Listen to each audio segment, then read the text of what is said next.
2026년 부동산 시장을 움직일 진짜 변수는 공급도 금리도 아니에요. 당신이 전혀 예상하지 못한 곳에서 시작돼요. 지금 당신이 믿고 있는 부동산 공식이 있죠. 금리가 내리면 집값이 오른다는 그 오래된 믿음 말이에요. 그런데 2025년을 한번 떠올려 보세요. 금리는 분명히 올랐어요. 그런데 집값도 함께 올랐거든요. 이상하지 않아요? 교과서대로라면 절대 일어나서는 안 되는 일이 당신 눈앞에서 벌어진 거예요. 전문가들은 여전히 금리 얘기를 해요. 교수들도 같은 말을 반복하고요. 당신은 그걸 그대로 믿고 있잖아요. 근데 검증을 해본 적이 있어요?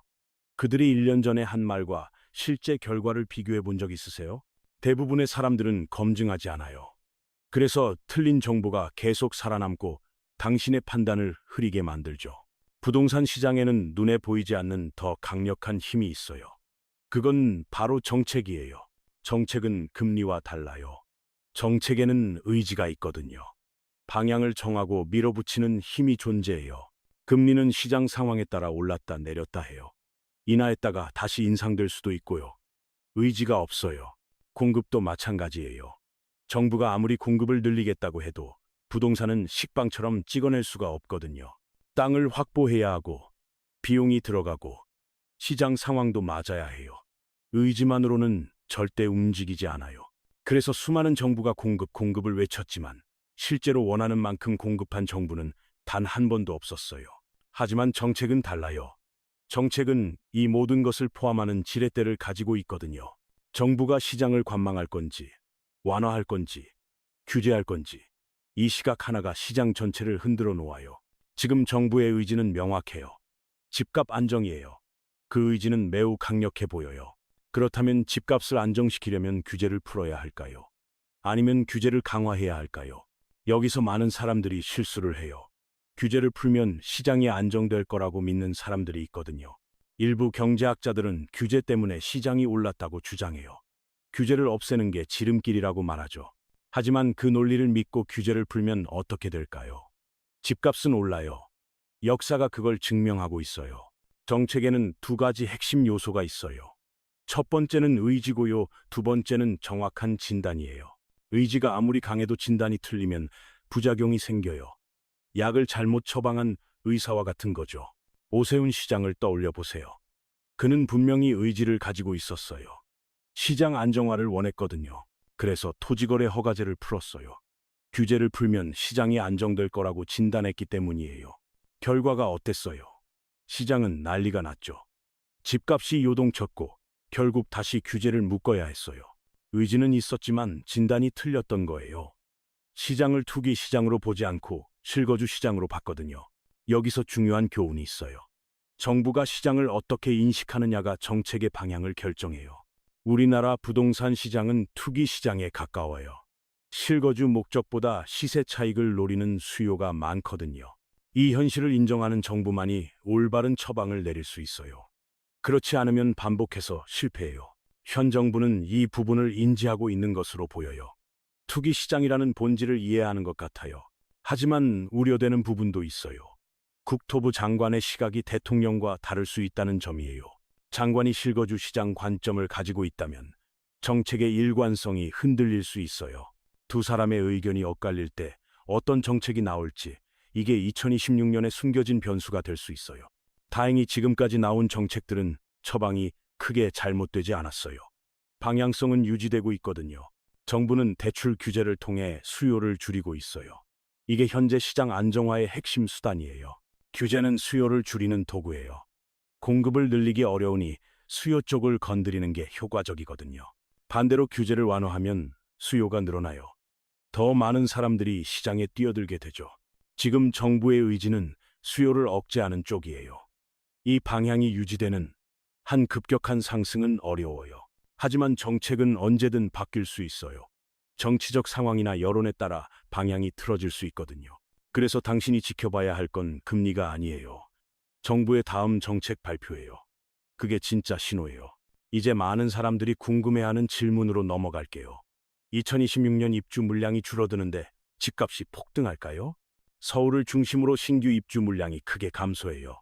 공급 공백이 시작되는 구간에 진입했거든요. 많은 전문가들이 이걸 경고 신호로 제시해요. 공급이 줄면 가격이 오른다는 단순한 논리죠. 하지만 여기서 한 가지 질문을 던져야 해요.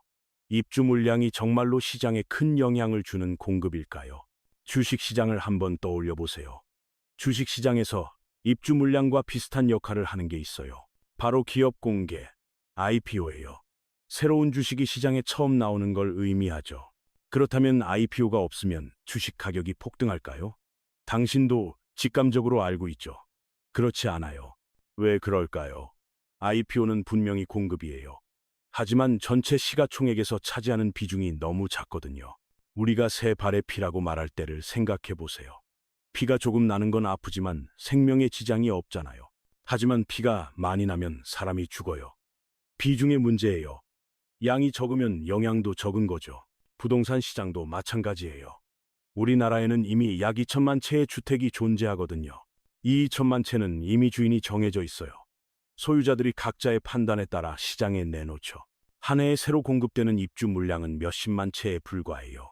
전체의 0. 몇 %밖에 안 되거든요. 이 작은 비중이 전체 시장을 좌우한다고 말하는 건 논리적으로 맞지 않아요. 주식시장에서 삼성전자 가격이 어떻게 결정되는지 생각해 보세요. IPO 때문에 결정되지 않잖아요. 삼성전자 주식을 가진 사람들이 팔고 사려는 사람들이 사면서 가격이 형성되는 거예요.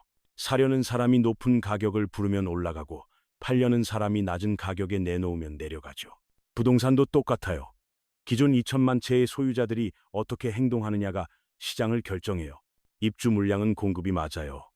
하지만 시장에 영향을 미치는 핵심 공급이 아니에요. 그래서 입주 물량이 줄어든다고 해서 시장이 폭등하지 않아요. 역사적으로도 그랬거든요. 매년 입주 물량이 줄어드니까 시장이 폭등한다고 말하는 사람들이 있어요. 그들의 과거 예측을 확인해 보세요. 1년 전으로, 2년 전으로 돌아가서 그 사람이 한 말을 찾아보세요.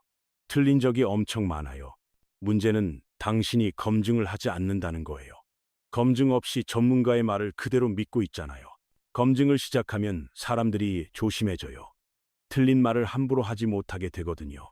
하지만 검증하는 사람이 없으니까 틀린 정보가 계속 유통돼요. 당신의 판단을 오염시키죠. 입주 물량을 가지고 시장을 분석하는 사람을 보면 이렇게 생각하세요. 시장을 잘 모르는 사람이구나. 공급은 맞지만 시장에 큰 영향을 주는 공급이 아니에요. 이 차이를 이해하는 게 중요해요. 진짜 공급은 기존 주택 소유자들이 매물로 내놓는 거예요. 이게 시장을 실제로 움직이거든요. 2천만 채의 소유자들이 팔겠다고 결심하면 공급이 늘어나요. 안 팔겠다고 버티면 공급이 줄어들고요. 이들의 심리와 행동이 시장의 방향을 결정해요. 신규 입주 물량보다 훨씬 중요하죠. 그렇다면 지금 기존 소유자들은 어떻게 행동하고 있을까요? 여기서 흥미로운 신호가 감지돼요. 최근 고가 주택을 중심으로 증여가 늘어나고 있어요. 고령층의 매도도 증가하고 있고요. 이게 무엇을 의미할까요? 노후 생활 자금 마련 때문일까요? 그렇게 단순하지 않아요. 60대와 70대는 우리나라 부동산 시장의 사이클을 적어도 3번 이상 경험한 사람들이에요. 그들은 이론이 아닌 경험을 통해 시장의 흐름을 읽어요. 몸으로 체득한 감각이 있거든요. 그들이 경험한 패턴이 있어요. 모두가 계속 오를 거라고 믿는 순간부터 하락이 시작되더라. 반대로 모두가 안 오른다고 포기할 때 다시 상승하더라. 이런 사이클을 여러 번 겪었죠. 지금 고령층이 매도를 늘리는 건 경험에서 나온 판단이에요. 상승 동력이 약해졌다고 느끼는 거죠. 이게 일종의 시발점이 될 수 있어요. 경험 많은 투자자들이 먼저 움직이기 시작하거든요. 나중에 상승 동력이 완전히 약해지면 매도의 증가세가 가파르게 진행될 수 있어요. 정부의 의지를 다시 한번 떠올려 보세요. 수요를 줄이겠다는 의지가 매우 강하잖아요. 2026년에도 수요 감소는 계속될 것으로 예상돼요. 대출 규제는 쉽게 풀리지 않을 거예요. 수요가 줄어들면 상승 동력이 약해져요. 이건 단순한 논리가 아니라 시장의 기본 원리예요. 고령층은 이미 이 흐름을 감지하고 움직이기 시작했어요. 당신은 아직 눈치채지 못했을 수 있죠. 여기서 중요한 질문이 나와요. 2026년은 다시 집을 사기 시작하는 해일까요? 아니면 가격 부담이 구조적으로 드러나는 해일까요? 두 가지 가능성 사이에서 시장이 흔들리고 있어요. 지금 시장의 흐름을 정확히 읽는 건 매우 어려워요. 전문가들조차 의견이 갈리거든요. 하지만 분명한 게 있어요. 현재 흐름은 하락 방향으로 기울어져 있어요. 이걸 이해하려면 흐름의 개념을 알아야 해요. 시장은 정지된 사진이 아니거든요. 많은 사람들이 시장을 멈춰 있는 개념으로 봐요. 특정 시점의 가격만 보고 판단하죠. 하지만 시장은 흐름이에요. 끊임없이 움직이는 강물처럼 방향성을 가지고 흘러가요. 지금 그 강물은 하락 쪽으로 흐르고 있어요. 속도는 느리지만 방향은 분명해요. 문제는 1년 동안 이 흐름을 체감하기가 매우 어렵다는 거예요. 변화가 천천히 일어나거든요. 2, 3년이 지나서 그래프로 보면 그제야 보여요. 그때는 이미 늦었을 수 있죠. 지금 당신이 느끼는 시장의 느낌과 나중에 데이터로 보는 시장은 완전히 다를 거예요. 이게 당신과 시장 분석가 사이의 괴리예요. 같은 시장을 다르게 보고 있는 거죠. 하락 흐름일 때 집을 사라고 말할 수는 없어요. 그건 무책임한 조언이 될 거예요. 하지만 일부 지역에서는 상승 움직임이 나타날 수도 있어요. 이게 혼란을 가중시키죠. 어떤 지역이 오르면 사람들은 전체 시장이 반등한다고 착각해요. 하지만 그렇지 않아요. 일부 지역의 상승은 시간차일 뿐이에요. 결국 전체 흐름을 거스르지 못하거든요. 뒤늦게 상승한 지역은 나중에 생각보다 더 많이 하락할 수 있어요. 시간차가 착시를 만들 뿐이에요. 그래서 일부 지역이 오른다고 해서 전체 방향이 틀린 건 아니에요. 큰 흐름을 봐야 해요. 당신이 지켜봐야 할 건 특정 지역의 단기 상승이 아니에요. 전체 시장의 방향성이에요. 이제 당신에게 질문을 던질게요. 당신은 지금 어떤 정보를 믿고 있어요? 금리가 내리면 집값이 오른다는 공식을 여전히 믿고 있어요? 2025년이 그걸 반증했잖아요. 입주 물량이 줄면 집값이 폭등한다는 논리를 믿고 있어요? 비중을 계산해보면 말이 안 되거든요. 전문가가 말했으니까 맞을 거라고 생각해요? 그들의 과거 예측 적중률을 확인해 보셨어요? 검증 없는 믿음은 위험해요. 특히 당신의 자산이 걸린 문제에서는 더욱 그렇죠. 부동산은 당신 인생에서 가장 큰 자산일 가능성이 높아요. 잘못된 판단은 치명적이에요. 그래서 당신이 해야 할 일은 정보를 의심하는 거예요. 모든 주장의 근거를 요구해야 해요. 누군가 시장이 오른다고 말하면 왜 오르는지 물어보세요. 논리가 맞는지 따져보세요. 누군가 시장이 내린다고 말해도 마찬가지예요. 그 근거가 타당한지 검증해야 해요. 이제 구체적인 신호들을 정리해 볼게요. 당신이 2026년에 주목해야 할 것들이에요. 첫 번째, 정부의 정책 방향이에요. 규제를 유지하는지 완화하는지가 가장 중요한 신호예요. 규제가 유지되면 수요 억제가 계속돼요. 시장은 안정되거나 하락 압력을 받죠. 규제가 완화되면 수요가 풀려요. 단기적으로 가격 상승 압력이 생길 수 있어요. 두 번째, 고령층의 매도 동향이에요. 경험 많은 투자자들이 어떻게 움직이는지 관찰하세요. 그들이 매도를 늘리면 상승 동력 약화의 신호예요. 시장 사이클의 전환점일 수 있어요. 세 번째, 대출 규제의 강도예요. 대출이 얼마나 어려운지가 수요를 직접적으로 결정하거든요. 대출이 쉬워지면 더 많은 사람이 시장에 진입해요. 어려워지면 진입 장벽이 높아지고요. 네 번째, 기존 주택 소유자들의 매물 동향이에요. 2천만 채의 주인들이 어떻게 행동하는지 봐야 해요. 매물이 쌓이기 시작하면 공급 압력이 커져요. 가격 하락의 전조 신호일 수 있어요. 매물이 줄어들고 거래가 없으면 관망세예요. 시장이 방향을 정하지 못하고 있는 거죠. 다섯 번째, 전세 시장의 움직임이에요. 전세가와 매매가의 관계를 주시해야 해요. 전세가가 매매가를 따라가지 못하면 갭이 벌어져요. 이건 투자 수요 약화의 신호예요. 갭 투자가 어려워지면 투기적 수요가 줄어들어요. 시장의 상승 동력이 약해지죠. 여섯 번째, 거래량의 변화예요. 가격보다 거래량이 먼저 신호를 보내는 경우가 많거든요. 거래량이 급격히 줄어들면 시장이 얼어붙고 있는 거예요. 가격 조정의 전조일 수 있어요. 거래량이 늘어나면서 가격이 오르면 실제 수요가 있는 거예요. 상승에 힘이 실리죠. 하지만 거래량 없이 가격만 오르면 허상일 가능성이 높아요. 지속되기 어렵거든요. 이 6가지 신호를 종합해서 판단해야 해요. 하나만 보고 결론 내리면 안 되거든요. 시장은 복잡한 시스템이에요. 여러 요인이 동시에 작용하면서 방향이 결정되죠. 당신이 할 수 있는 건 신호를 읽는 눈을 기르는 거예요. 그래야 변화에 대응할 수 있어요. 이제 심리적인 부분을 얘기해 볼게요. 시장에서 가장 위험한 건 군중 심리예요. 모두가 오른다고 할 때 당신도 따라가고 싶어져요. 이건 자연스러운 인간의 본능이에요. 하지만 모두가 같은 방향을 볼 때가 가장 위험한 순간이에요. 역사가 이걸 증명하거든요. 2008년 금융위기 직전에도 사람들은 집값이 계속 오를 거라고 믿었어요. 의심하는 사람이 드물었죠. 우리나라에서도 마찬가지였어요. 폭등 직전에 모두가 사야 한다고 외쳤거든요. 그리고 폭락 직전에도 모두가 아직 괜찮다고 말했어요. 경고 신호를 무시했죠. 군중과 반대로 움직이라는 말이 아니에요. 군중의 방향을 맹목적으로 따르지 말라는 거예요. 당신 스스로 판단할 수 있는 기준을 가져야 해요. 그래야 군중에 휩쓸리지 않아요. 희망과 부정도 조심해야 해요. 시장이 하락할 때 사람들은 처음에 부정하거든요. 일시적인 조정이야. 곧 반등할 거야. 이런 말로 스스로를 위로해요. 현실을 직시하지 않죠. 그러다가 하락이 계속되면 희망을 품어요. 이 정도면 바닥이겠지. 지금 사면 싸게 사는 거야. 하지만 바닥은 아무도 몰라요. 떨어지는 칼날을 잡으려다 손을 베이는 경우가 많거든요. 시장은 당신의 희망대로 움직이지 않아요. 냉정하게 신호를 읽어야 해요. 지연도 위험해요. 신호를 읽었는데도 행동을 미루는 사람들이 있거든요. 조금만 더 지켜보자. 확실해지면 그때 움직이자. 이런 생각이 기회를 놓치게 만들어요. 확실해졌을 때는 이미 늦은 경우가 많아요. 모두가 알게 된 정보는 가치가 떨어지거든요. 불확실성 속에서 판단하는 게 투자예요. 확실해질 때까지 기다리면 수익도 없어요. 물론 성급하게 움직이라는 말은 아니에요. 신호를 보고 적절한 타이밍에 행동하라는 거예요. 이제 당신이 실제로 할 수 있는 것들을 정리해 볼게요. 준비의 관점에서 생각해야 해요. 첫 번째, 현재 당신의 자산 상태를 점검하세요. 부동산이 전체 자산에서 차지하는 비중이 얼마예요? 부동산 비중이 너무 높으면 위험해요.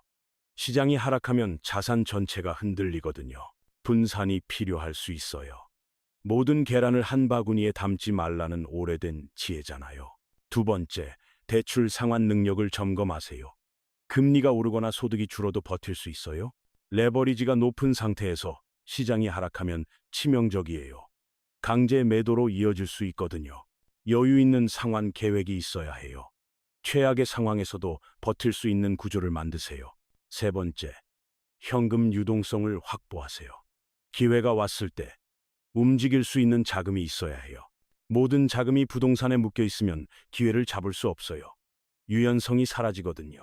네 번째, 정보 소스를 다양화하세요. 한 사람의 말만 듣지 말고 여러 시각을 비교해야 해요. 서로 다른 의견을 듣고 그 근거를 따져보세요. 그래야 균형 잡힌 판단이 가능해요. 특히 당신이 듣고 싶은 말만 골라 듣는 걸 조심하세요. 확증 편향은 위험하거든요. 집값이 오를 거라고 믿으면 오른다는 정보만 눈에 들어와요. 반대 의견은 무시하게 되죠. 다섯 번째, 과거 예측의 적중률을 확인하세요. 전문가의 과거 발언을 검증하는 습관을 들이세요. 1년 전, 2년 전에 그 사람이 뭐라고 했는지 찾아보세요. 맞았는지 틀렸는지 확인하세요. 틀린 적이 많은 사람의 말은 걸러 들어야 해요. 검증 없이 믿으면 당신이 피해를 보거든요. 여섯 번째, 장기적 관점을 유지하세요.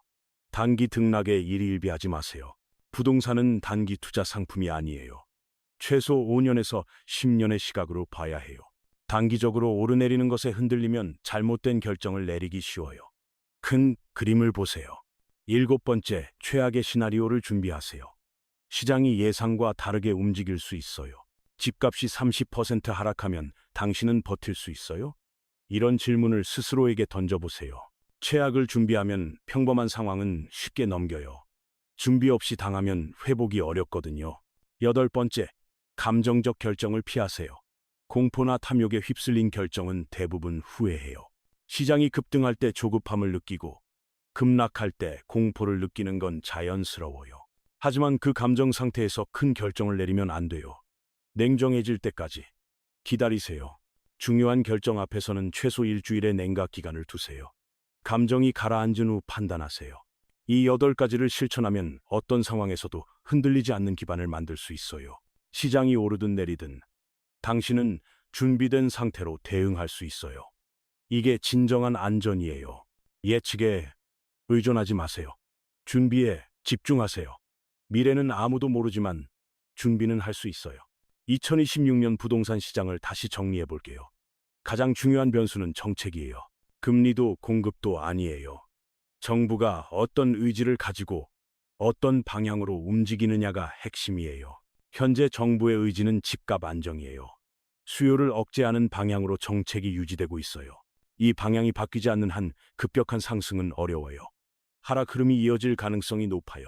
입주 물량이 줄어든다고 시장이 폭등하지 않아요. 2천만 채 중 일부에 불과하거든요. 금리가 내린다고 집값이 오르지 않아요. 2025년이 그걸 이미 증명했잖아요. 고령층의 매도 증가는 상승 동력 약화의 신호예요. 경험 많은 투자자들이 먼저 움직이고 있어요. 시장은 하락 흐름에 있어요. 당장 체감하기 어렵지만 2, 3년 후 데이터로 보면 명확해질 거예요. 일부 지역의 상승은 시간차일 뿐이에요. 전체 흐름을 거스를 수 없거든요. 당신이 해야 할 일은 예측이 아니라 준비예요. 어떤 상황에서도 버틸 수 있는 구조를 만드세요. 자산 비중을 점검하고 대출 상환 능력을 확인하고 현금 유동성을 확보하세요. 정보를 검증하고 다양한 시각을 비교하고 감정적 결정을 피하세요. 군중을 따르지 말고 희망에 기대지 말고 냉정하게 신호를 읽으세요. 최악의 시나리오를 준비하면 평범한 상황은 쉽게 넘겨요. 이게 생존의 기술이에요. 부동산은 당신 인생에서 가장 큰 결정 중 하나예요. 신중해야 해요. 틀린 정보를 믿고 잘못된 결정을 내리면 회복하는 데 수년이 걸릴 수 있어요. 하지만 준비된 사람에게 위기는 기회가 돼요. 남들이 공포에 떨 때 냉정하게 움직일 수 있거든요. 2026년이 어떻게 흘러가든 당신은 준비된 상태여야 해요. 그것만이 확실한 답이에요. 시장은 당신의 희망대로 움직이지 않아요. 하지만 당신의 준비는 당신을 배신하지 않아요. 지금 이 순간부터 준비를 시작하세요. 미래는 준비된 자의 것이에요.